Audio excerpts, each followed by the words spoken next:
For many of the villagers, Mr. Lee will continue to live in their hearts. Zainavan, Channel News Asia, New Delhi. Well, your business and market roundup is coming up next. Here's Wei Du in our newsroom with she'll tell you what you can expect. Yeah, that's right, with Sue. Up next, South Korea joins the China-led Asian Infrastructure Investment Bank. Plus, the risk of deflation returns to Japan. We'll speak to an economist on what that means for the country.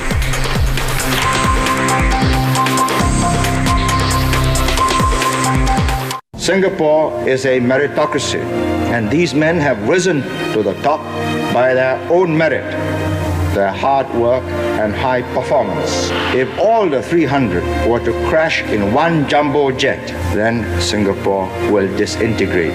Without them, none of you would be enjoying life today in Singapore. I say this without any compunction. Lee Kuan Yew in his own words on meritocracy and governance on Channel News Asia.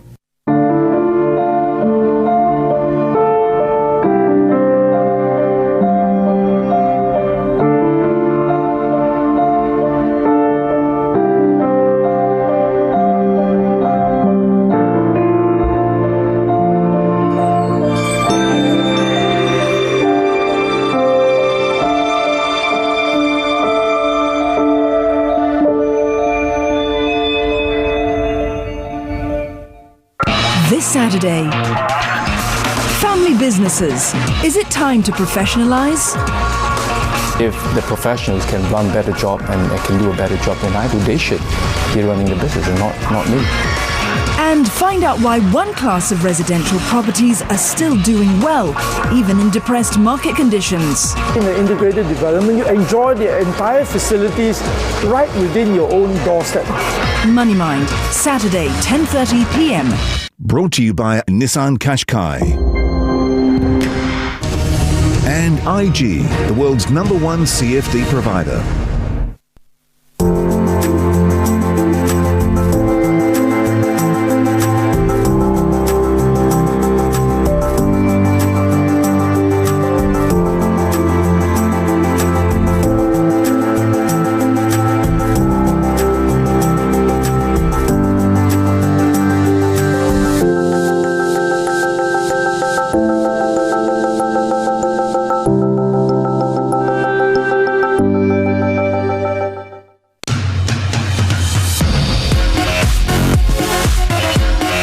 Playing the China story right now? Well, China is always about policy, and then a bit more policy. So we think the derivatives of China are a far less volatile and easy way to hold a China trade. The problem is if you own a Chinese equity, you can have a heart attack owning Chinese equities. They're up 5%, they're down 10%, they're up 15%.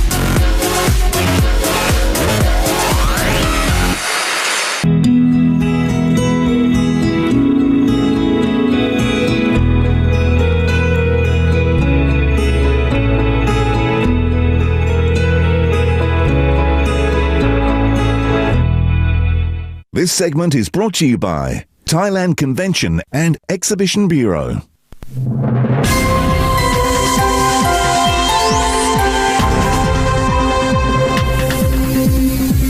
Welcome back to Asia Connect. Another U.S. ally has joined the new Asian Infrastructure Investment Bank. After months of agonized deliberations, South Korea has signed up to become a founding member of the China-backed bank. Korea is, of course, a key Washington ally in the region, and the U.S. has been very vocal about its misgivings over the new lender. But Korea's finance ministry says it has to put its national interests first. It says the AIIB will give Korean companies an edge on infrastructure projects in a region, especially when it comes to construction and telco sectors. AIB가 향후 본격적으로 운행될 경우 아시아 지역의 대형 인프라 건설 시장이 열릴 것으로 예상되고 있습니다. 이러한 상황에서 한국의 AIB 참여 결정으로 건설, 통신, 교통 등 인프라 사업에 경험이 많은 우리 기업들의 사업 참여가 확대될 수 있습니다. 또한 AIB는 우리가 설립 시부터 주요 회원국으로 참여하게 되는 최초의 국제금융기구입니다.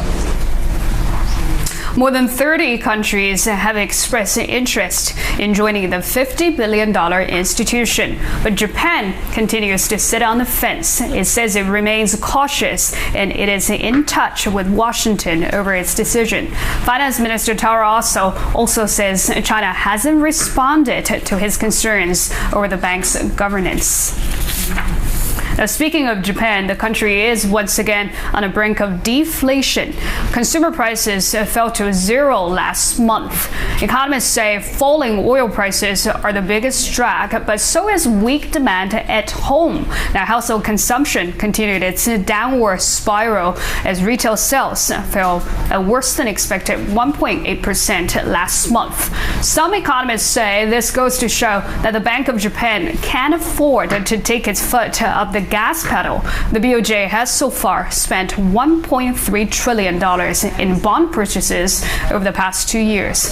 But zero inflation was not completely unexpected. Earlier this month, Governor Haruhiko Kuroda said dragging the country out of years of deflation was proving harder than initially thought. Takuji Okubo is the chief economist at Japan Macro Advisors. He joins me now from Tokyo. Takuji, you were spot on about the zero inflation rate. Question is, if the drag is lower oil prices, is that necessarily a bad thing for Japan? No, I would say it's actually a good thing for Japan. So less spending on gasoline, that's great for consumers, so that consumers can spend their money elsewhere. That would increase demand for other goods. So I don't think there's any reason why Japan should fret about the falling oil prices. So with that in mind, you don't think the BOJ should launch more stimulus at all? I don't think so. I think we do see that the wage inflation is starting to pick up. So I think Bank of Japan should sit tight and try to see if the wage inflation is good enough to achieve their inflation target next year. Yes, speaking of those wage inflations, last year when we spoke, I know you were disappointed by how little people were getting. This year so far, at least from the best of the companies, people are getting 1.5% or so. Do you think that's good enough? Well, that's not good enough. If Bank of Japan wants to achieve 2% inflation, wage would like to be, I would say, higher than 2%. But having said that, it is a good direction, and I do think wage inflation will continue to accelerate. Because when you look at the labor market, we also had that unemployment rate number, which fell from 3.6% to 3.5%. So that's tightening, and I think ongoing tightening in the labor market will force corporate managers to raise the wages. No, in the very beginning, you were very skeptical about Abenomics, but it sounds like you've changed your mind. So this upswing we're seeing right now, you don't think that's purely cyclical? Something really changed about Japan? Well, on that front, we always have to distinguish between short to medium term perspective and medium to longer term. Medium to longer term, I'm still skeptical if the Abenomics really succeed in turning Japan around. That I remain unchanged. But in terms of the next 12 to 18 months, I think Japan Inc. will have its good day. Okay, I want to circle back to our top story. What's your view? Should Japan join the China-led AIIB? Right. I personally think Japan can remain on the sideline. Of course, Japan doesn't want to be isolated. So if, let's say, United States is starting to start the process of joining AIIB, yes, Japan should follow, and together with US, Australia, South Korea, Japan should put effort in making AIIB clear and transparent infrastructure bank. But we have to realize, we have to think about, Japan is actually being asked to put taxpayers' money into that bank. So we do want to make sure that the tax money will be spent in a correct way. We don't want it to be spent to corrupt companies, corrupt the government officials. We don't want that. I think Asia has actually moved on from that kind of corruption as a business usual state. So I think in that respect, unless transparency is guaranteed, I don't think Japan should join. Okay, great. Thank you so much for your insights, Takuji. That was Takuji Okubo joining me live from Tokyo. Now, time now to take a look at Asian markets. Stocks are mixed in the region. This after a sell-off on Wall Street as investors ponder the implication of the airstrikes in Yemen and the security of oil supply coming out of the Middle East. Now, right now in Japan, the Nikkei is actually sitting up 0.4%, getting some help from a weaker Japanese yen. Over in China, the Shanghai Composite has managed to pare earlier losses. The market currently reapproaching the 3,700 level again as a slowing economy actually boosts easing expectations. And here in Southeast Asia, markets continue to trade. Right now, most of them actually a little bit weaker. Thailand's SCT lower by 0.2%. And these markets have been under pressure because investors fear the upcoming U.S. rate hike. Corporate profitability has stabilized somewhat in China. According to official data, industrial profits in the first 2 months fell 4% from a year before. Now that's still better than December, though, when profits fell twice as fast. I'll have more on business later on the show, but for now, it's back over to you, Wisu. Well, thanks for that, Wei Du. Well, the latest on the Germanwings crash in the French Alps and why the co-pilot is now under investigation. Plus, but we've been making the calls and finding out who's got what and trying to buy as much as we can. And we'll tell you why a chocolate war is brewing in the United States. Do stay with us.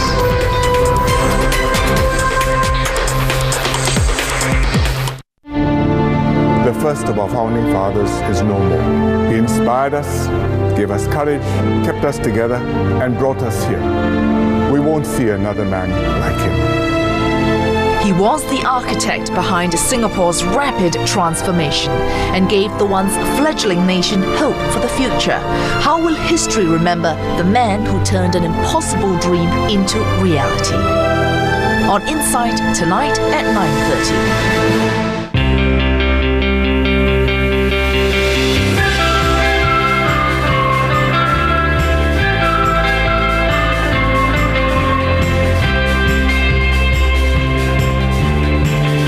Having established itself as a strong domestic brand, Taitung Group's continuous upgrading of its technology and people promises to bring the company to the world stage as the international brand providing global fashion fabric. This is brought to you by Taitung Group Corporation.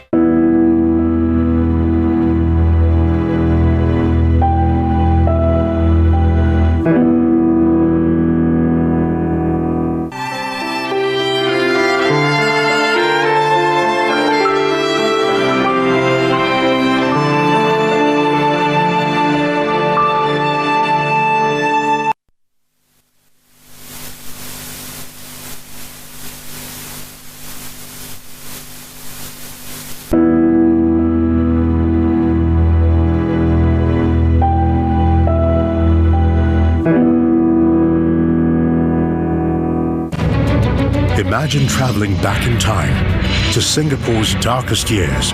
One family is about to do just that. It's a journey of survival. The atrocities, the torture, executions, it's horrible. Endurance. Oh, hallelujah! And heartbreak. It's so real to me now. I can feel the sadness. A unique TV experiment not to be missed. Wartime Singapore, Sunday, 8 p.m. on Channel News Asia.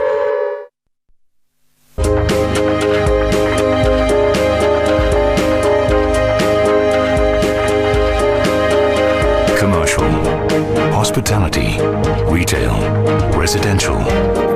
We see opportunity, we transform potential. OUE, transformational thinking.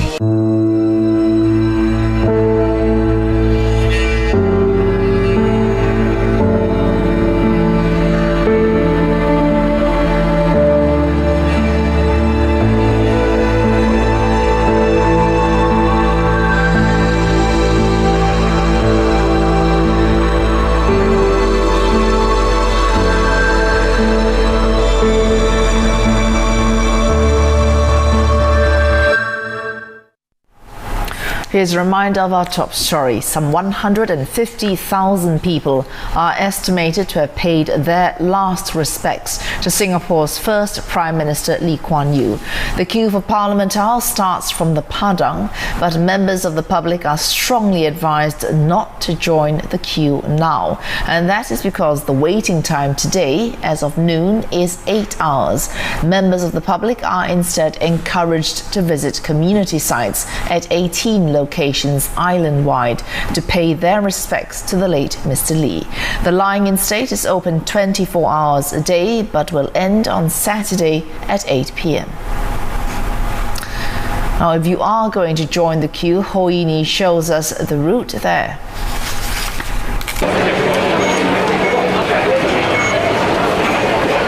If you're going to Parliament House, the easiest way is to use public transport. If you're taking the trains, come to City Hall, exit A at Raffles City Shopping Mall, and turn right. Head towards the junction of Beach Road and Stamford Road. From where I am at Stamford Road, the Padang is just across the road. Watch out for these ushers with black armbands. They'll guide you to where you need to go. Right, if you are 16 and above, right side. For elderly. Sir, yes sir, this way sir. The weather this week has been punishing. Along the route, ushers and volunteers will be handing out water, snacks and umbrellas to shield you from the scorching heat. Portable toilets are also available along the way. Once you get to the Padang, members of the public will be directed into 2 queues. Now, if you're the elderly, if you're pregnant, have special needs or have children less than 6 years old, just follow this path and that will take you directly to Parliament House. Now, for the rest of us, just follow the line onto the Padang Green and join the queue. But the queue doesn't end at the Padang. From here, it continues out onto Connaught Drive and along the pedestrian walkway hugging the Singapore River. This will take you past the Fullerton Road underpass, past the Asian Civilizations Museum, before reaching Parliament House. The wait can take several hours. Before you enter Parliament House, you have to go through security. Now, this is where things can get a little congested. So to help ease the flow, remember to remove metal or any other items that could trigger the alarm. Once through, you'll be ushered into Parliament House, where the body of Mr. Lee Kuan Yew lies in state. The exit from Parliament House leads you straight back out onto the Padang. Parliament House will be open round the clock until Saturday 8 p.m. for members of the public to pay their final respects to Mr. Lee Kuan Yew. Latest updates may be found on the Remembering LKY Facebook page. Thanks very much. That was Ho Yini explaining to us exactly how, if you want to pay respects to the late Mr. Lee Kuan Yew at Parliament House, what the best route that you can take. Let's join Olivia Seung now. She is at the Kallang Theatre in Singapore. Olivia, a joint memorial was held at Kallang Theatre earlier. Do tell us more about that. Yes, Wei Su. Well, the joint memorial ceremony has just ended for the late Mr. Lee Kuan Yew, and we're here at the Kallang Theatre, which is a place that's really fitting to remember Mr. Lee, as this was the place where Mr. Lee had held his last National Day rally and given his last speech as Prime Minister at the National Day rally back in 1990. Now, this memorial ceremony was organized by 8 organizations from the Chinese, Malay, Indian and Eurasian communities. More than 2,000 people attended the memorial, including leaders from Singapore's public and private sector and others from community and cultural organizations. Now, Prime Minister Lee Hsien Loong and his wife, Madam Ho Ching, were also in attendance, along with other cabinet ministers. Now, at the start of the ceremony, a minute of silence was observed, and after that, several speeches followed. Now, speaking first was Deputy Prime Minister and Home Affairs Minister Teo Chee Hean. Now, he noted that the gathering today of people from all races is testament to Mr. Lee's vision of a multiracial Singapore. He also added that Mr. Lee had understood the importance of inculcating a sense of belonging and ownership for every Singaporean, that all were Singaporeans first, regardless of race. Now, Mr. Lee also said that Mr. Lee and his multiracial team were determined to build Singapore on the foundation of multiracialism. This is having seen the dangers if differences were exploited. And these were not just ideologies, but they were translated to policies and programs that we've seen here in Singapore, as seen in how schools are not segregated by race, how bilingualism is promoted, how the working language, there's a common working language in English, but at the same time, meritocracy also promoted, so that it is hard work and abilities that count and not ethnicity. Now, after Mr. Teo's speech, 4 community leaders representing the 4 ethnic groups here in Singapore took turns to speak, some sharing their personal encounters that they had with Mr. Lee, as well as handing over letters of condolence to Prime Minister Lee Hsien Loong. Now, if there was one thing in common that all these community leaders had said, was they expressed how each of their communities have benefited from Mr. Lee's stance on multiculturalism, multiracialism, and the support that each of these communities have received from him, giving them space as well as equal opportunity. And moving forward, they also called on Singaporeans and their communities to continue to strengthen this multiculturalism, multiracialism that we see in Singapore, to ensure the country continues to remain peaceful and united. Now, at the end of this ceremony, before taking his leave, Mr. Lee Hsien Loong stood up. He turned to the crowd and said, "Thank you, everyone." And this was followed by a round of applause. And you can just feel that immense sense of gratitude for the work that Mr. Lee has done for the country. Back to you, Wei Su. Thanks very much indeed, Olivia. Olivia Seung there highlighting the main points of a joint memorial held for the late Mr. Lee Kuan Yew at Kallang Theatre.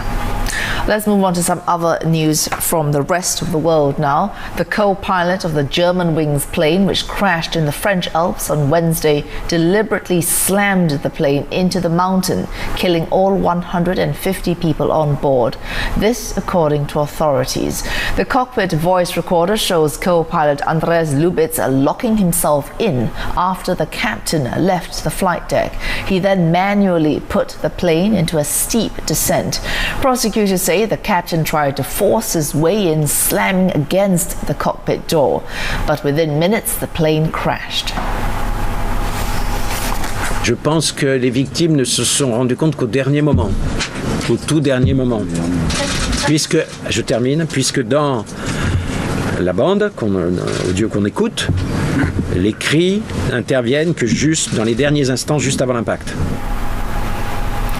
The co-pilot's motive remains a mystery. Police have ruled out a terrorist attack after searching his homes for clues to his actions. Responding to the revelation, Germanwings owner Lufthansa defended the selection of its pilots.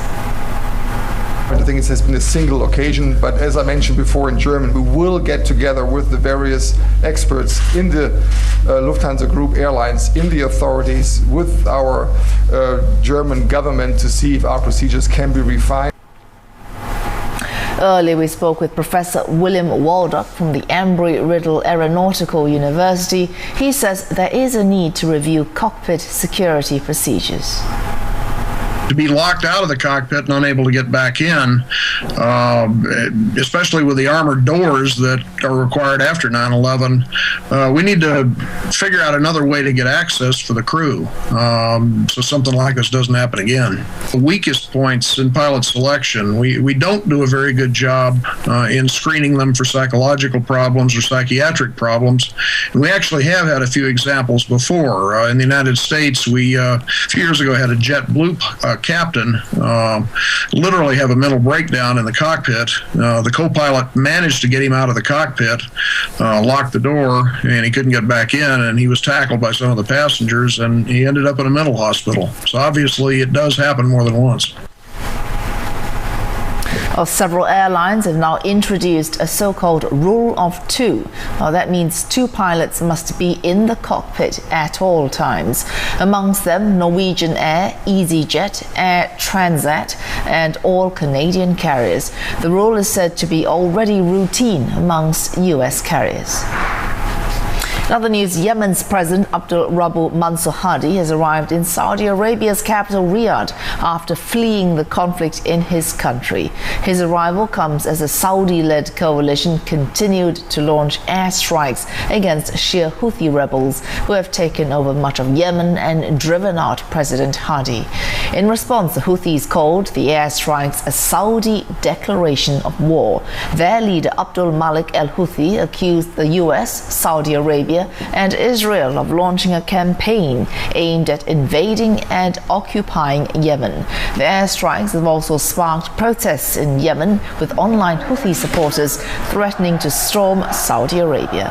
Saudi Arabia, along with the UAE, is at the forefront of the coalition of Sunni Arab states to fight extremism in countries such as Yemen, Syria, Iraq and Libya. Well, a sweet treat is under threat in the United States. Fans of British chocolate are up in arms after Cadbury's chocolate bars made in the UK were forced off American shelves. Our US Bureau Chief Simon Marks with this report. Hello. At Tea and Sympathy in the heart of New York's Greenwich Village, there's a chocolate rush underway. They've been proudly selling British products to New Yorkers here for a quarter of a century, but never as in the past few weeks. Whoops, that wasn't so brilliant. Owner Nikki Perry, originally from the London suburb of Blackheath, says she's struggling to keep up with demand for British-made, British chocolate. I've got a stash, a small stash, but we've been making the calls and finding out who's got what and trying to buy as much as we can. The reason for the panic, a legal move by the US chocolate manufacturer Hershey to halt the import of British-made Cadbury's chocolate.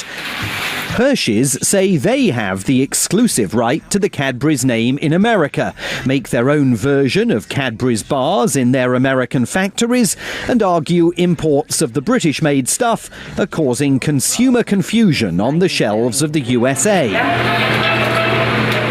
And why is that a problem? Well, Nikki Perry and thousands of expats like her say that like a proper English tea, the Americans haven't got a clue how to make real British chocolate. It is not chocolate. It tastes like wax. It's only got 11% cocoa in it. To most people in England, it's inedible. Crunch is a very hard candy to get. Charles Walker knows what he's talking about. His mother out on Long Island has got the taste for crunchy bars. And when she heard they were about to disappear from the shelves, she told him to get his skates on. I'm reading it online on my phone, actually, and there was an article about it. And I'm like, okay, they're probably not going to have it anymore. So she told me yesterday, you need to get down there right away. Rubbing salt in the campaigners' chocolate wounds is the use of the royal warrant on the American-produced version of Cadbury's chocolate, the symbol that suggests this is the chocolate bar that Britain's Queen Elizabeth eats. Except, of course, it isn't. At Tea and Sympathy and specialty grocery shops across the US, a campaign is underway to try and get the ban on British-made chocolate overturned. It's worth $50 million a year in sales, and for many of these small businesses, that can be the difference between remaining open or shutting down. I mean, if I don't have chocolate at Christmas time, that's me done. That will be me gone out of business. We had a hospital shut down and we fought it for 3 years. We had the neighbourhood come out and some celebrities come out and the politicians come out. This chocolate is 150 times more, at least. It's gone round the whole world. People are absolutely incensed by this. But imports have already stopped. The importers say they cannot win what they call a David and Goliath legal struggle with Hershey's, one of America's biggest food manufacturers. Campaigners, though, aren't giving up and vow one day to savour the sweet taste of victory. Simon Marks, Channel News Asia, New York. Away Jews back after the break with more business news also ahead. Sports and the latest from an international friendly between Singapore and Thailand. That story coming up in just a minute. Singapore is a meritocracy, and these men have risen to the top by their own merit. their hard work and high performance. If all the 300 were to crash in one jumbo jet, then Singapore will disintegrate. Without them, none of you would be enjoying life today in Singapore. I say this without any compunction. Lee Kuan Yew in his own words on meritocracy and governance on Channel News Asia.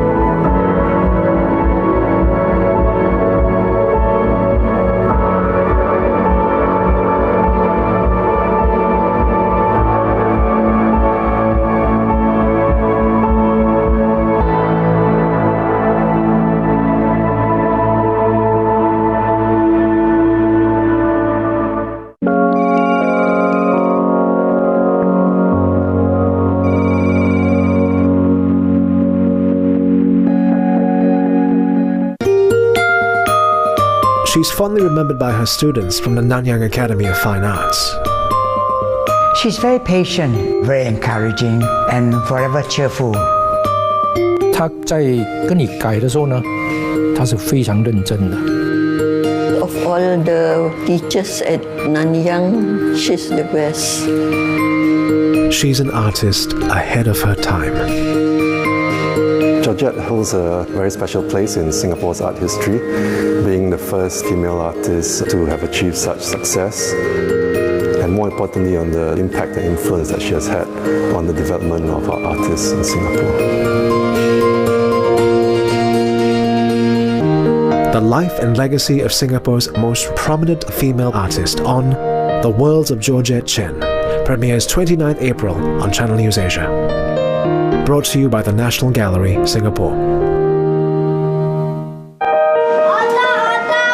When I was about 7 or 8 years old, I would help my neighbor sell ota. Every 10 pieces I sell, I'll make 10 cents. Since I've got not much of education, so I better work hard. With determination and hard work, Sun Cho grew from a neighborhood hardware shop into a multi-million-dollar business. Local entrepreneur Albert Oon shares his story. Tuesday at 9:30 p.m. on Channel News Asia. This program is brought to you by Shunjo Group.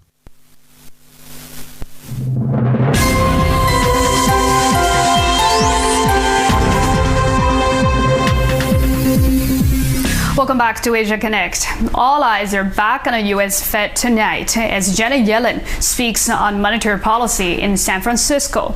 Wall Street has been fine-tuning positions since the central bank issued its last policy statement more than a week ago. Now, there is also final reading of the U.S. fourth quarter GDP. Economists expect a slight upward revision to 2.4%. David Carbon joins me now to give us a bit of context on these. He's a chief economist at DBS Research. Now, David, people talk about decoupling again, that the U.S. will just go ahead and achieve growth without the rest of the world. Since decoupling didn't work out last time, will it work out this time? Probably not. I think that's the key here. We had a couple of very strong quarters in the middle of last year, Q2 and Q3, growth up around 5%. It really took, it was sort of a head fake. Everybody thought it was strength per se. It never was. It was payback for a very sharp contraction in the first quarter. And what we're getting now in the fourth quarter, as everybody knows, growth has fallen way back to 2.25%, maybe slightly more. And even beyond the fourth quarter now, we're moving into the first quarter. And it's pretty clear that we're going to have growth of sub 2%, probably 1.5% in the first quarter. So those two very strong quarters in Q2 and Q3 are now going to be followed by two very weak quarters, once again, 2% on average or slightly less. So it's very much back to the grind. It was a head fake in the middle of last year. Everybody got the hoopla went up and up and up, and everybody was talking about hikes, and now it's going to be back to the old grind again. You know, when the U.S. economy was strong, a lot of people gave credit to the shale revolution. With that in mind, do you think we've been underestimating how bad this oil drop is going to be for the U.S.? The jury's out on whether for the U.S. it's really bad or good, or for the global economy overall it's bad or good. The real point is the U.S. is not taking off like so many people thought it was. It never was taking off like so many people thought it was. And more people are starting to realize this, and give it another month or two, and almost everybody's going to come to the conclusion that, holy smokes, this quote-unquote divergence that everybody's talked about for the last 6 months is just a myth if you're talking about it in terms of the real economy. The U.S. is still grinding along at sort of a 2%, maybe 2.25% sort of growth rate. It never was taking off. There's no rush to be hiking interest rates, et cetera, et cetera. When growth is between 2 and 2.5%, do you think it's the right time for the Fed to hike? Well, there's lots of reasons to be holding off. We've still got a lot of unemployed labor out there, millions of people still without jobs. The official unemployment rate is frankly, it's bogus. It's not very meaningful at all. We've got a large overhang still in household balance sheets. We've got a large overhang still in terms of investment and so on. So we've got, the U.S. is recovering. We're getting decent job growth and so on, but it just dug such a big hole that we're not out of that hole yet. So we've got a ways to go. Inflation is key here, right? Everybody talks about it. We know it's key. The Fed is focusing on this.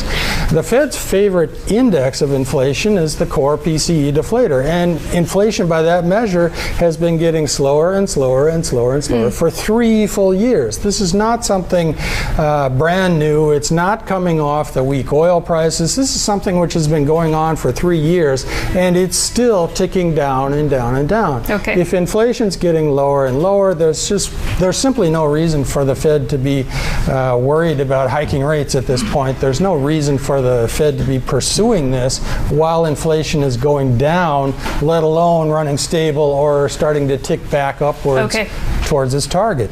All right. Thank you so much, David, for sharing that contrarian view. That was David Carbon, Chief Economist at DBS Research. The U.S. hotel industry is certainly feeling the pinch of a strong U.S. dollar. Recent data suggests tourist flows have started to slow, even in iconic destinations such as New York City. On the flip side, though, the city is still drawing a lot of investor interest, especially from the Chinese. William Danslow reports from New York. The flow of tourists into New York City may be slowing down. According to hotel researcher STR, average occupancy in January was down 4.7% compared to the year before. With the dollar index up around 10% so far this year, the rising price of coming to the US could be taking its toll. Whether you're having a cup of coffee or, going to see something like a visit to the Empire State Building is quite expensive because of the dollar. You finish the day with $200 like this, when I didn't talk about shopping even. But the data doesn't tell the whole story. January is often a slow month for tourism in New York, and experts say, stronger dollar or not, the city will always appeal to tourists.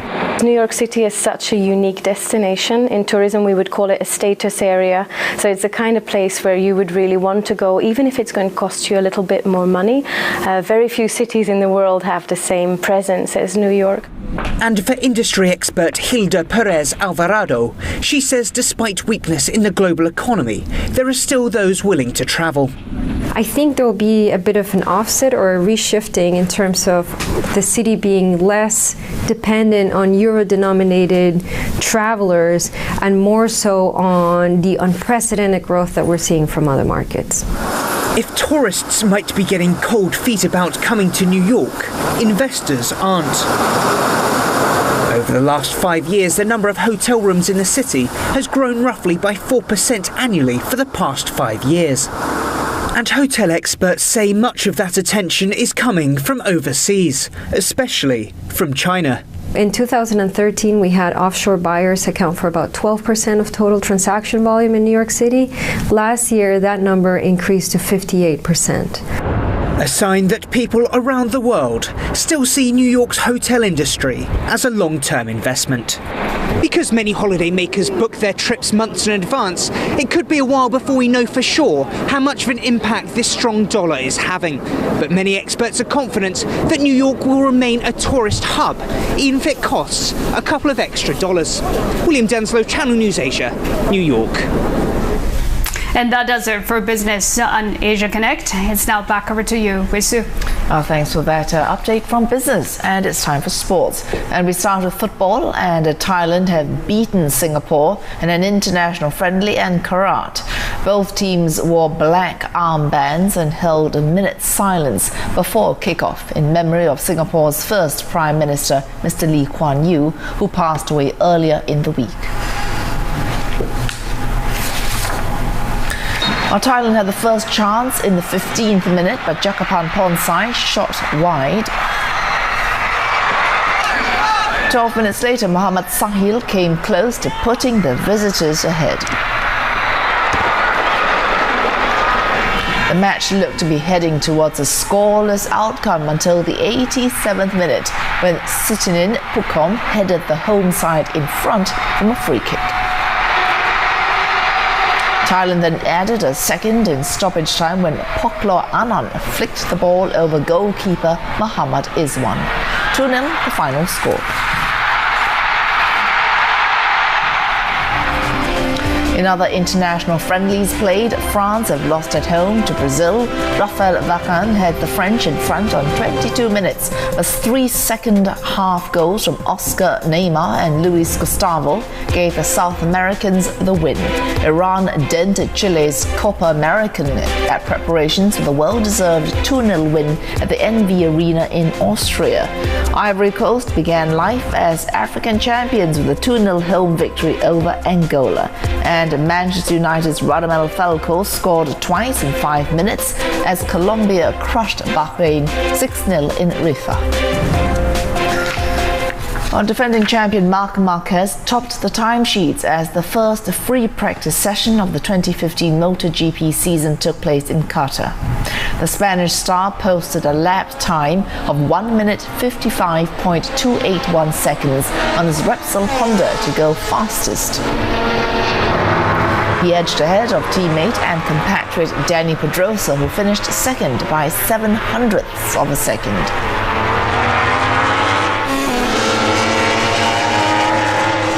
Alex Espargaro on a Suzuki managed to end the session in third place, with Yamaha's Jorge Lorenzo fourth quickest, still 0.4 of a second slower than Marquez. Great Britain's Cal Crutchlow broke up the Spanish dominance by taking fifth place in free practice on his LCR Honda. You've been watching Asia Connect. Headlines in just a moment.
is no more. He inspired us, gave us courage, kept us together, and brought us here. We won't see another man like him. He was the architect behind Singapore's rapid transformation and gave the once fledgling nation hope for the future. How will history remember the man who turned an impossible dream into reality? On Insight tonight at 9:30.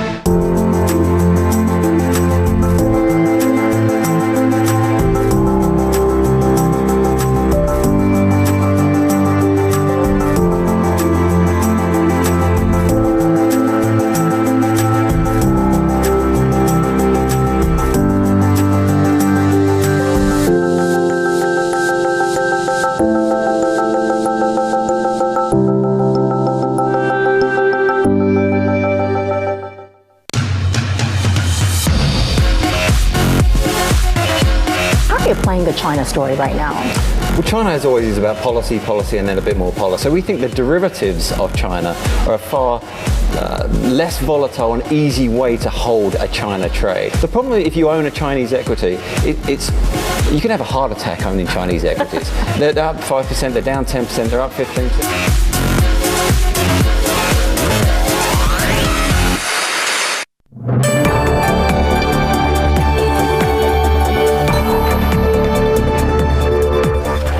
Singaporeans are continuing to turn out in droves to say goodbye to Mr. Lee Kuan Yew.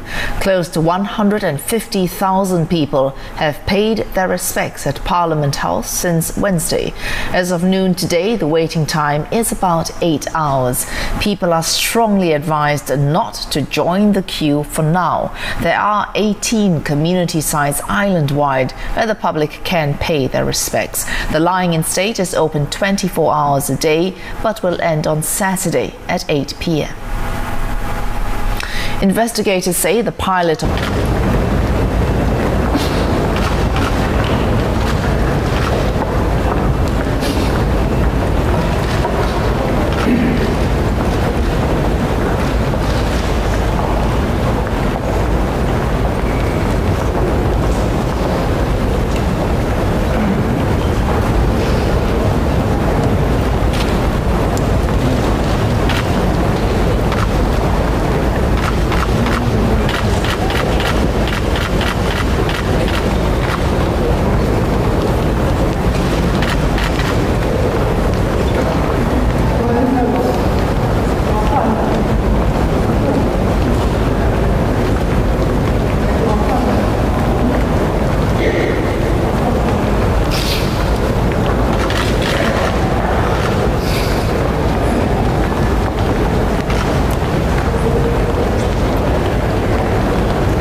and die for us.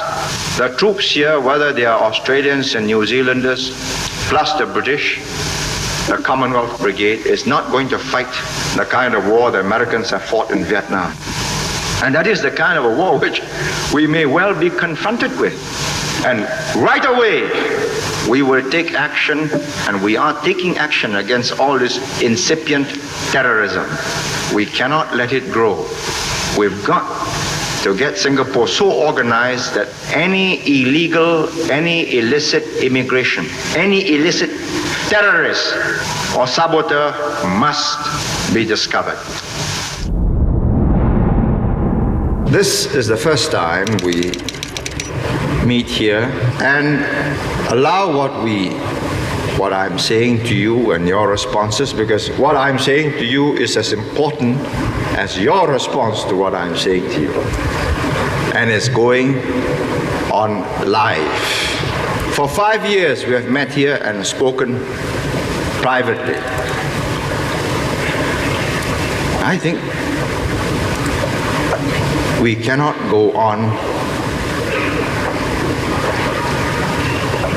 doing the things we are doing unless not only you, but a lot of other people outside know the raison d'etre,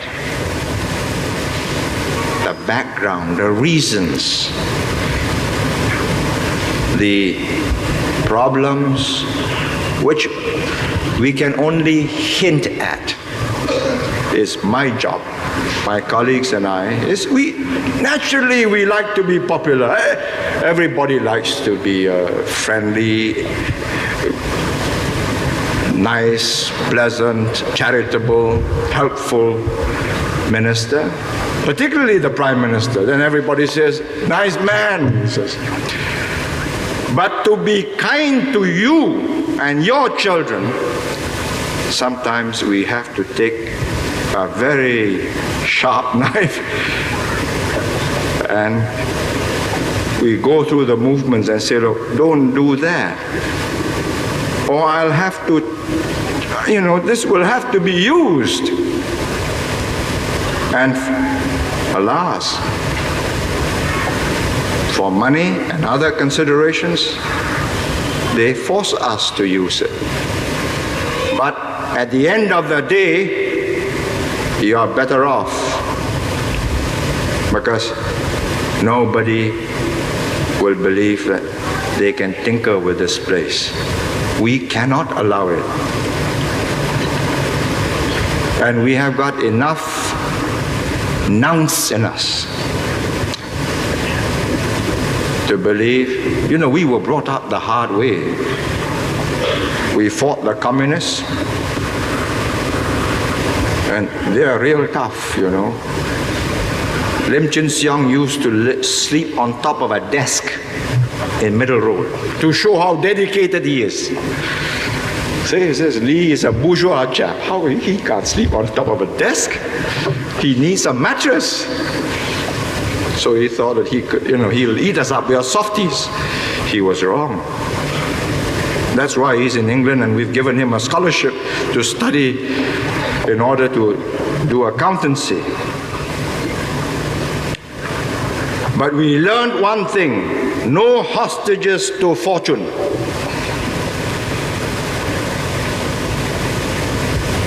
And we will see this place through, provided you don't slacken. I don't propose to resign. I'm going to see my job through, and I don't believe any one of my colleagues is going to opt out of this duty, however unpleasant it is. But we'll see this place safe and secure. We never believed anything was for free. But the lesson is, we have, in the last analysis, only ourselves to depend on. If we lack the guts and the gumption to stand up for ourselves, then I say, write it off, forget it. Then all this that we have built, we'll just give it away. I say, It is through a series of crises, if you like, stresses and strains that forges a nation out of a group of loosely linked people. Our forefathers came here because they were looking for the pot of gold at the end of the rainbow. Some found that pot of gold, many didn't. They sweated their guts out and built this city out of mud flats. We've inherited it. We've added to it. And I say it is worth defending it. But perhaps it's worth reminding ourselves how fortunate we have been that because of our industrialization and the development of physical and brain services, we in Singapore have had the foreign exchange to pay for all our needs. No one has suffered starvation or malnutrition. But it underlines the absolute importance of our staying keen and efficient. By the nature of our economy, we cannot afford to slacken and become easygoing. We have given to us this small island, but a very valuable piece of real estate, the most valuable per square meter. We are going metric now, so per square meter, anywhere in this part of the world. And it's because of the infrastructure, its position, its infrastructure, and its people. That's the biggest human resource that we can have ever asked for. Willing to try, willing to work, willing to make that extra effort.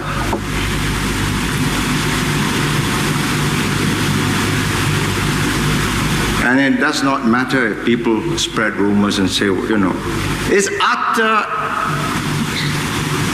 and complete madness, some of these rumors. But when I had a meeting with the press recently to go through the figures with them, and they asked me at the end of it all, you know, quite anxiously, says, tomorrow, National Day speech, are you really going to resign? You're going to announce your resignation?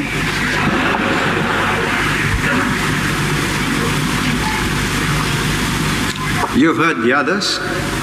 I'm not wanting to be a rumor monger, but this has gone too far.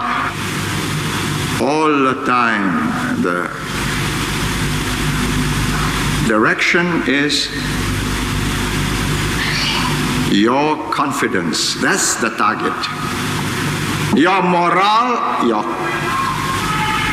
confidence. If they shake that morale, that confidence,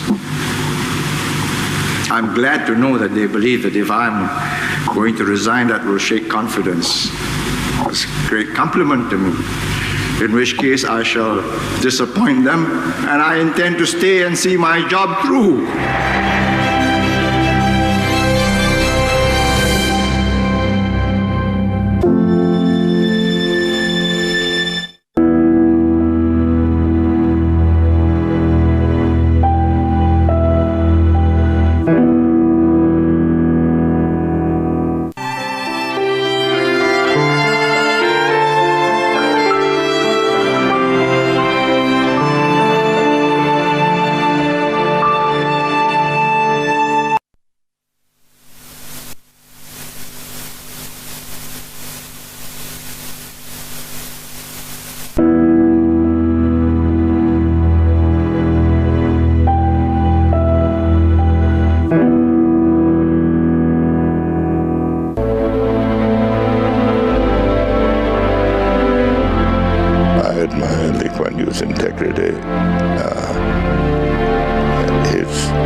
his loyalty to his friends. He's a thinker and a doer, and a mobilizer, and a communicator.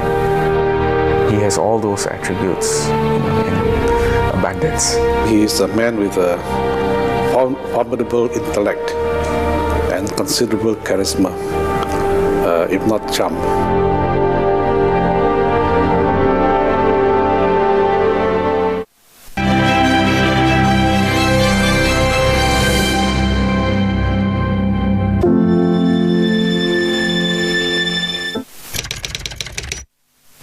Expectations have gone up.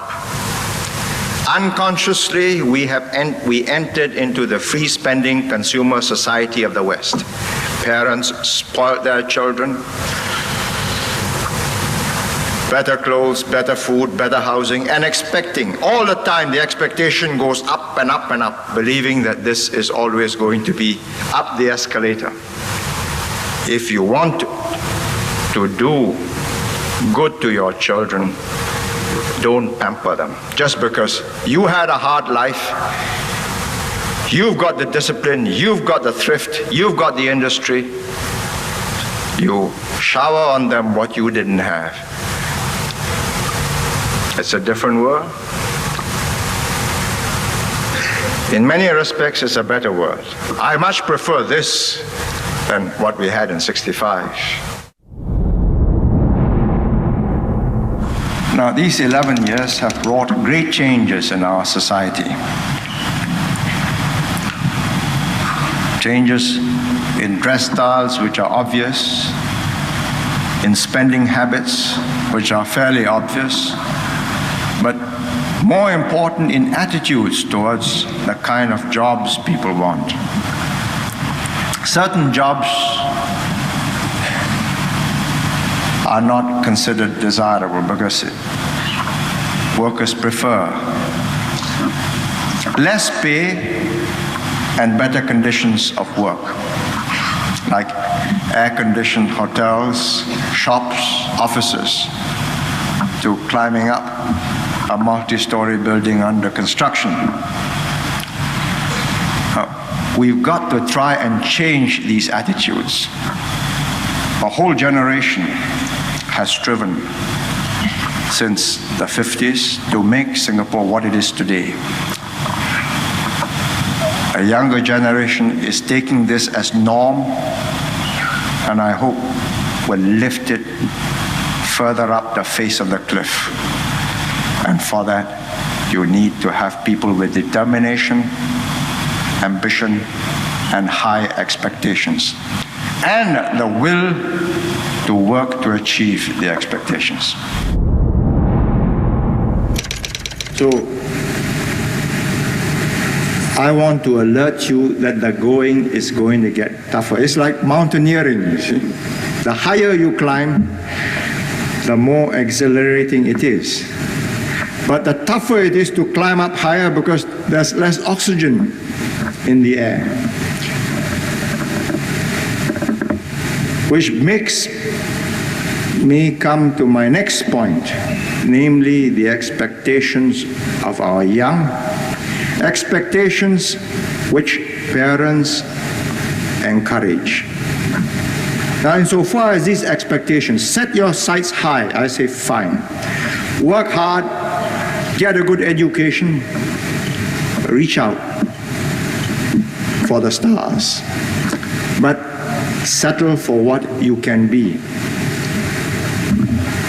Not everybody is going to be an astronaut. And what's more, settle for the jobs that are going and not the jobs that you think ought to be there. Why do I want this? I'll be brutal and frank. It's not for sentimental reasons. I don't have to pander to chauvinist sentiments, and I don't, as a matter of principle. But I say a person who gets deculturalized, and I nearly was, so I know this danger. He loses his self-confidence. You get a sense of deprivation.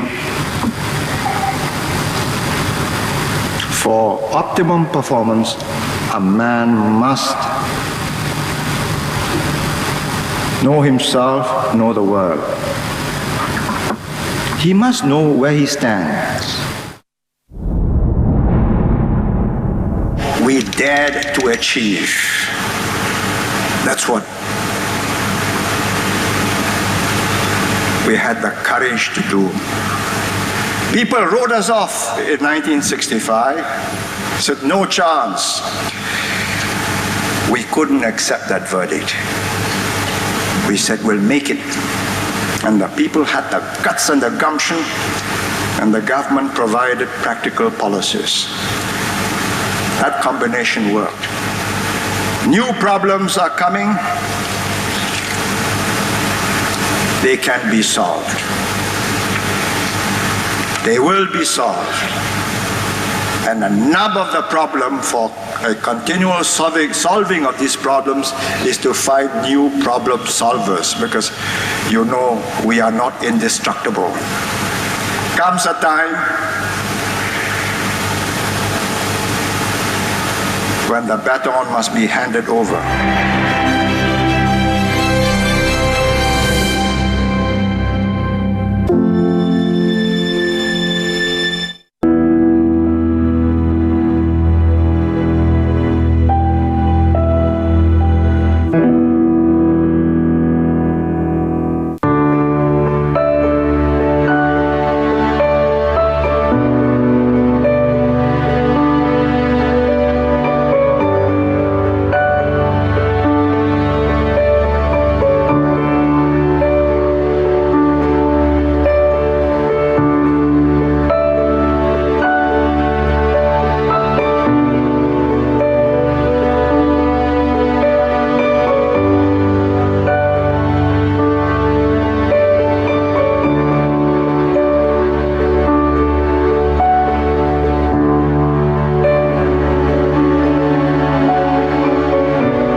We've got to get it into the heads of our young workers that life is not a bed of roses.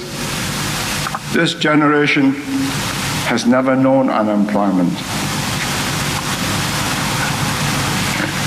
I don't wish it upon them, but if we run into stormy weather, they'll get a dose of it sometime in the 1980s, and that may be very good for their souls. But let's try and educate them. Reason, logic, a package of incentives and disincentives, and social pressure, starting from the home, in the schools, in the workshops, with the full cooperation of the unions. Then we can concentrate our minds and our energies on acquiring the knowledge and expertise to be an information and a knowledge center. We've got one little island, 600 square kilometers. You unwind this You will not drop down on soft paddy fields. It's hard concrete, your bones are broken, and it's kaput. And if you want to know why I am tough, it's because I know what happens. I travel, and I'm not looking at the tourist sites. As they show me these things, I'm carrying on a quiet conversation. I said, look, by the way, how much are you paid? And you get behind the wrapping down to the skeleton, and you know that Singapore has only one chance, and that is to go up. Tighter, more discipline, up the ladder. You unwind this, it's curtains for everybody. We can't change the world, but we can get ourselves in trim. Increase productivity. The concept of productivity must enter into the mind of every single Singaporean, adult and child. The idea that you can do a thing faster, cheaper, with less defects, with better cooperation between workers and supervisors and managers, and using better machines. It's got to do with work attitudes. It's got to do with education, learning, skills. It's got to do with good management that brings out the best from their workers. I don't want to be misunderstood. I think everybody has the right to be represented in the next generation. And indeed, I think everybody should be represented. That is my complaint. That the educated are not having themselves in the same proportions. How did it happen? Universal education, equal employment opportunities, same pay, full careers, monogamy. When we adopted these policies, they were manifestly right, enlightened, and is the way forward to the future. With the advantage of blinding hindsight. Educating everybody, yes, absolutely right. Equal employment opportunities, yes, but we shouldn't get our women into jobs where they cannot at the same time be mothers. It's tough. This has to be confronted. We took certain irreversible steps. We must now take further steps to bring the demographic trends back to norm. We've had the gumption to take very tough measures to get here.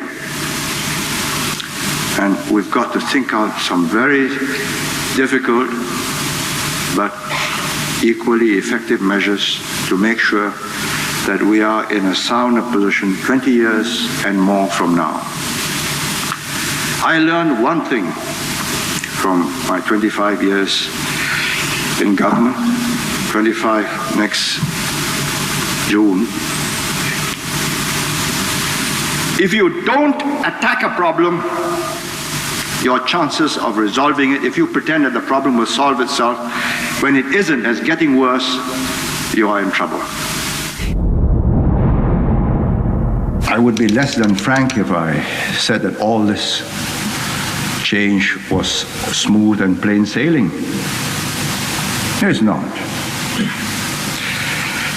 There have been differences of views within the PAP leadership on the pace and the method of self-renewal. Well, I am prepared to try all approaches and will tap party and other grassroots activists to add to the pool of talent. But my senior colleagues, Dr. Goh, Rajaratnam and I, we believe there's no slowing down. We press on quickly because I do not know how much time the old guards have got. But even with the old guards in charge, this is what I'm fearful of. Things can go wrong very quickly. Nothing is more fearsome than to get an urgent telephone call within 2-3 hours of your just having gone to sleep. I've had them in my time, and I can tell you that your adrenaline then pours out and you don't go back to sleep for the rest of that night. And you feel awful the next day. But whilst you're thinking out all the possible alternatives, there is no time to fret. But as with this function, I have to take more sips of water than I used to 10 years ago. I wouldn't like to wake up 2 hours and a half after I've just gone to sleep and find that I can't pour out that adrenaline. And I can't think out the answer fast enough. That's a disaster.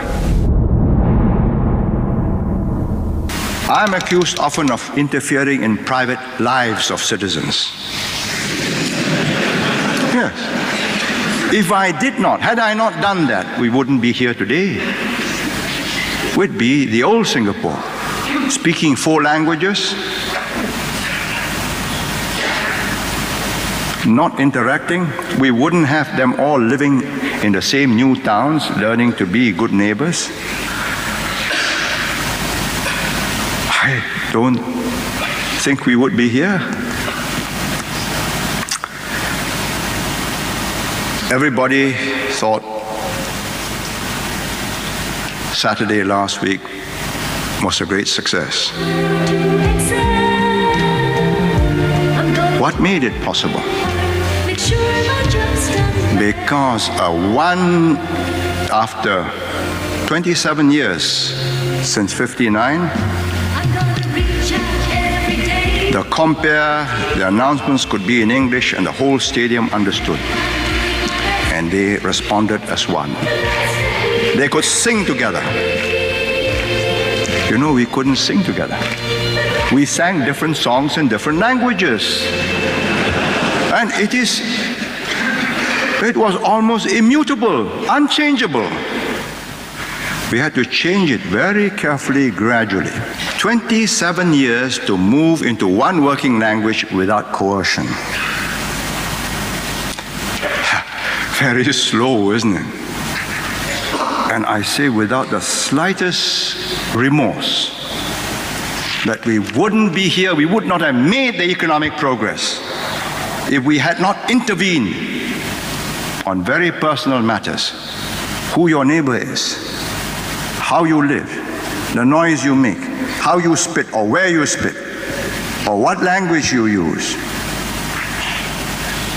Had we not done that and done it effectively, we would not be here today. It was fundamental social and cultural changes that brought us here. And now, the most difficult part is how to manage this transition. It's not simply just to govern. To govern is simple. But to let the second generation govern is very difficult. It's very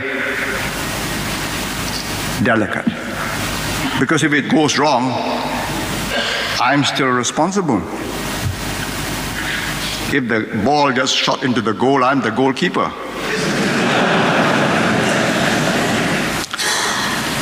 It's not my job to build an opposition, but it is my job to make an opposition possible. We can play it like it's played elsewhere. With money and chicanery, we can demolish the system. And without money, you can never beat the system. Is that what we want? When this transition is over, and it won't be very long, it requires a grown-up electorate, one that understands that there are trade-offs, that there is a price, that this is not what comes naturally. We are here because we did many things which went against the grain, but which was necessary to make a cohesive, coherent people out of a disparate, often conflicting, often colliding ethnic, religious, multi-ethnic, multi-religious, multilingual groups. And the divisions have not disappeared. They are less and should get even less. But we will not be a high-performance society, 100% equal to the Koreans or the Taiwanese or even Hong Kong. Not to recognize that is to hide our heads in the sand. To recognize that is the beginning of wisdom and a chance that what we have built can be improved upon.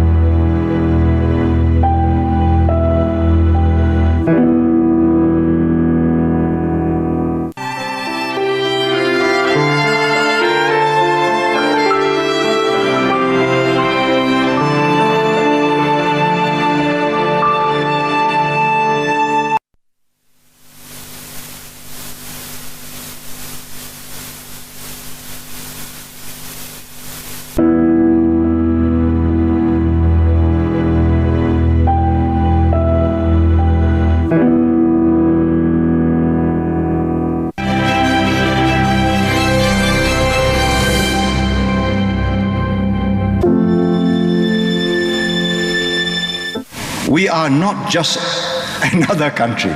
We are a very unlikely country. We all sang. Well, my colleagues and I, we sang. I hope you did too, some of you. We are a nation strong and free. This is my country. This is my flag.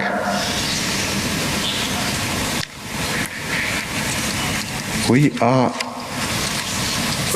very vulnerable.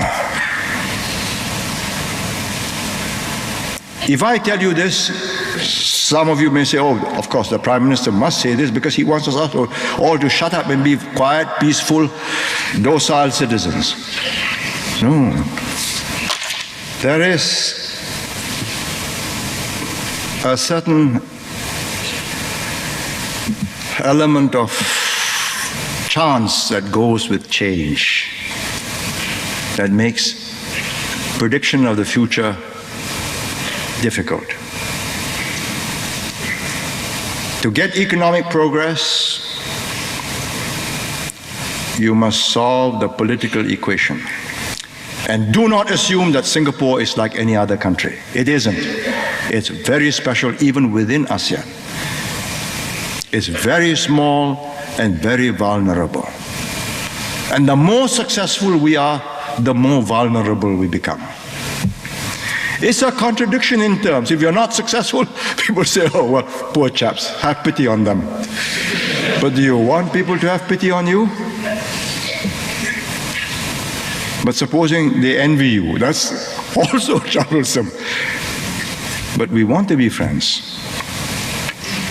Once we have this political equation awry, then we will be chasing each other's tails and biting them. And you have an endless cycle of stupidities, recriminations, and violence. There's one little comment I want to read from Dr. Eileen Au. Task ahead is that of reconciling the expectations of the men and women with respect to their life partners. Reconciling the expectation of men and women with respect to their life partners. It comes down to rationalizing their fantasies with realism. So she gets a long list of all the desirable things a girl wants in a husband. He must be good, he must not drink, he must not smoke. He must be kind, and so on and so forth. There aren't such people to be found, because they go through the forms of the men, they say, not there. So the men put their hopes of the girls they want to marry. She must be young. The man is 38, he wants to marry a girl who's 25. She must be friendly, smiling, cheerful disposition, and so on. You run through the women's list, they are not there.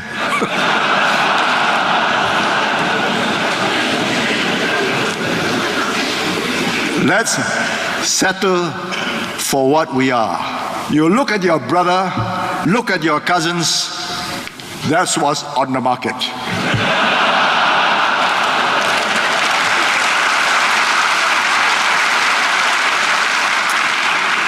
If you go by SBC drama, you're in trouble.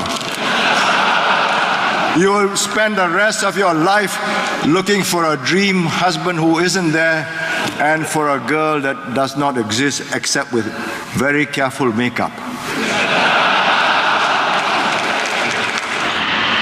Given me and my links with so many people, all I got to do is to stay Secretary General of the PAP. I don't have to be President. I stay Secretary General of the PAP, and I can decide. I will have a very strong last word on policy. I don't have to be the President. And I'm not looking for a job. Please believe me.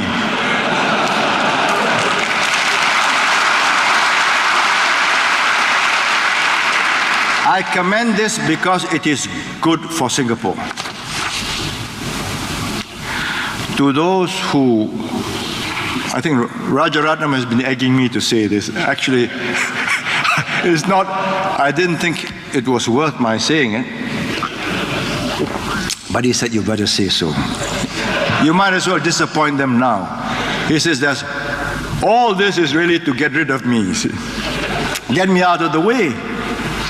I belong to that exclusive club of founder members of new countries. First, prime ministers or presidents of a new independent country. And even from my sick bed, even if you are going to lower me into the grave and I feel that something is going wrong, I'll get up.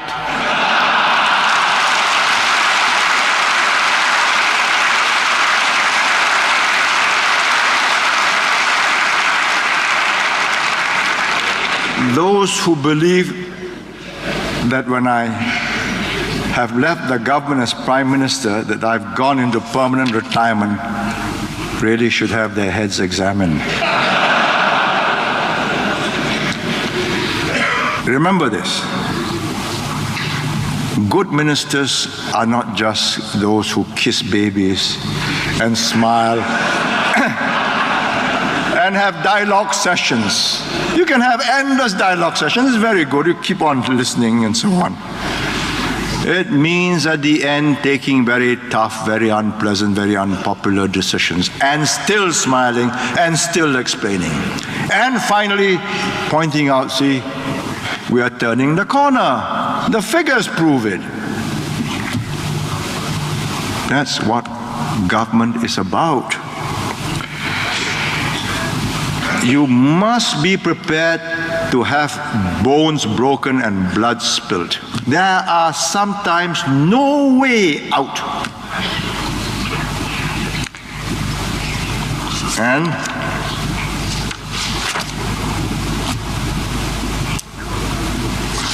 you must never forget, you're not cheering a football team, you know.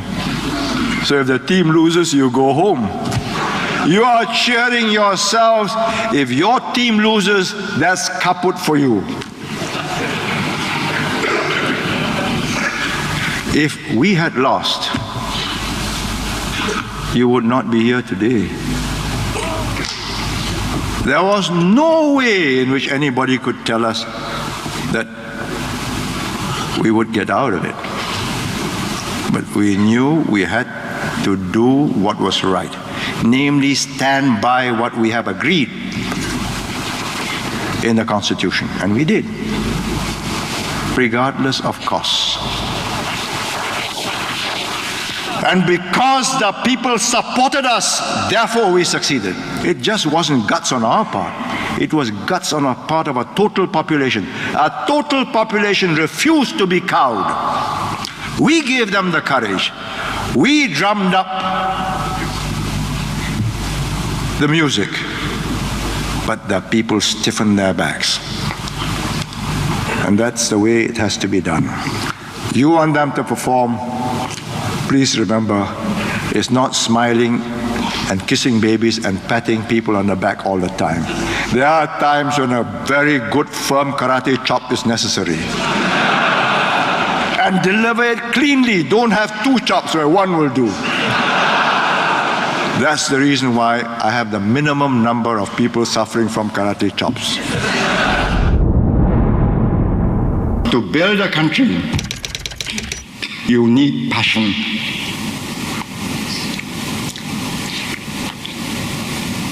If you just do your sums, plus, minuses, credit, debit, you're a washout. When we fought in 1962-63 against the communists, when we went through hell in 1963-65, many people thought we were crazy. We could lead peaceful, quiet lives. Why were we doing this? It was an act of conviction. This is my country. This is my life. This is my people. You will trample over us, over our dead bodies. We dug our toes in. We built a nation. Not quite. 1/3 of the way. How long will it last? Will it travel the whole way? Another 30, 40, 50 years?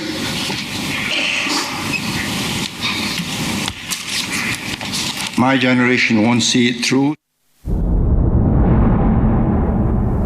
Which brings me to my next subject, the kind of government Singapore needs. We need a government which is both bold and prudent. It must be bold enough to tackle difficult, sensitive, almost unsolvable ones. Very few governments have been able to turn around their population policy successfully. You give baby incentives, no response. We have given not blanket incentives, not maternity leave for the third child, which will encourage all the people who can't afford the third child to have one. So we give it to those who can afford. How do you test their affordability? By the income tax they pay. If they can pay that income tax, they can afford it. Give it back to them. It has produced results. That is the joy of working for Singapore. If it doesn't produce results, and year after year you make speeches and you keep on pushing buttons and nothing happens, I'm emigrating.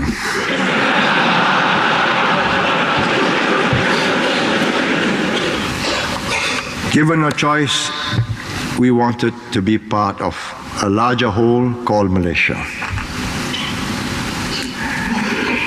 It was not to be.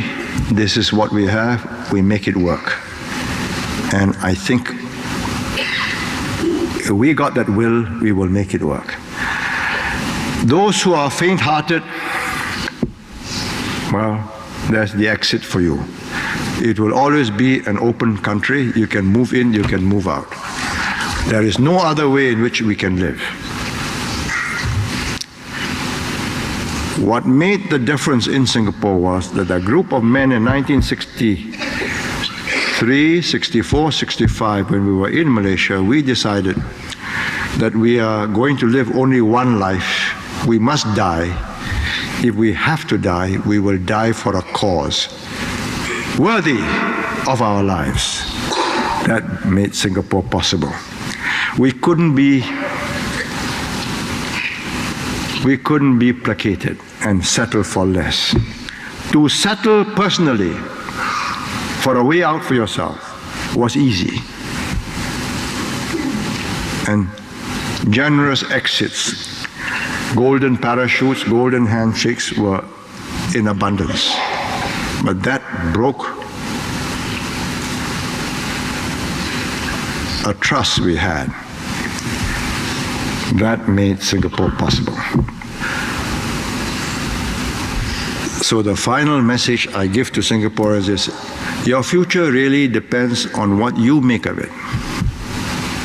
The government can give you that framework,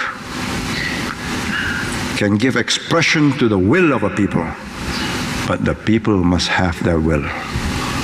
If you don't have it, there's nothing a government can do.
Singapore is a meritocracy, and these men have risen to the top by their own merit, their hard work and high performance. If all the 300 were to crash in one jumbo jet, then Singapore will disintegrate.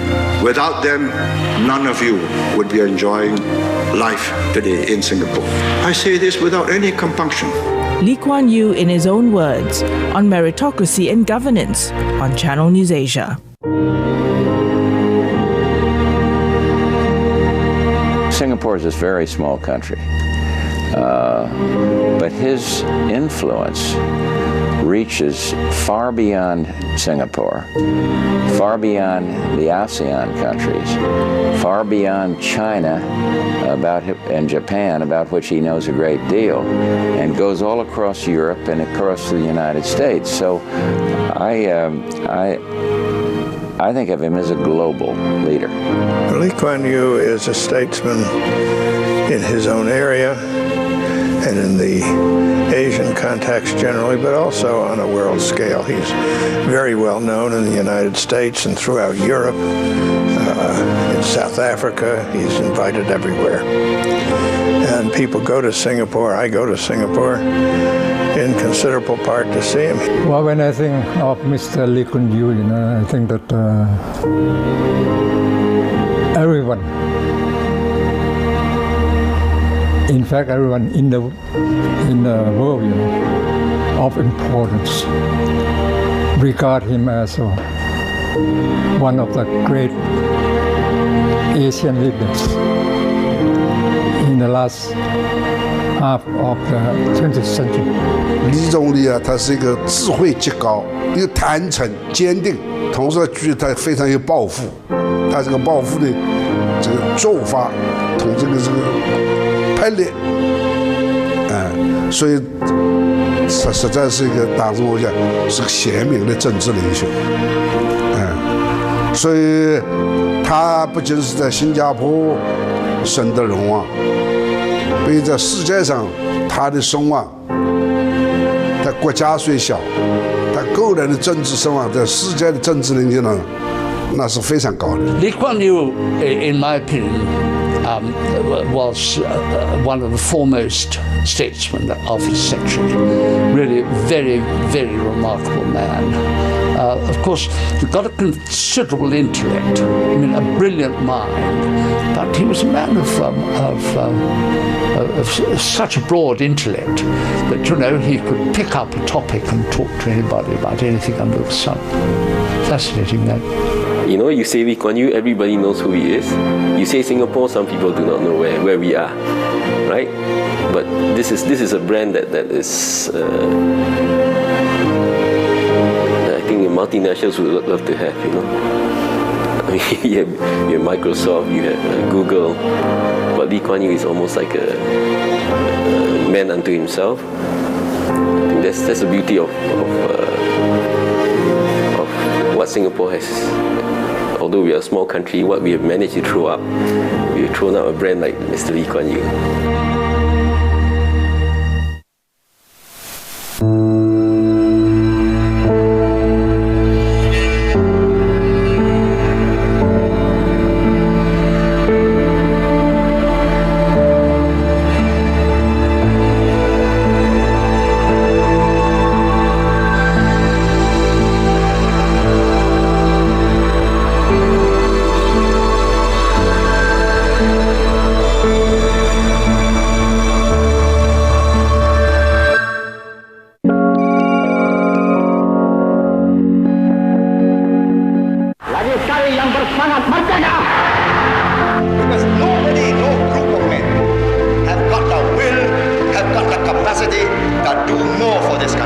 The whole of her adult life.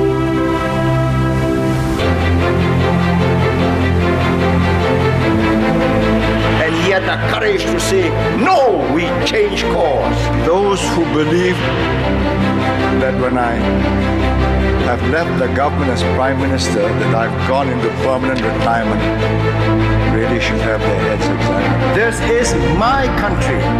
This is my life.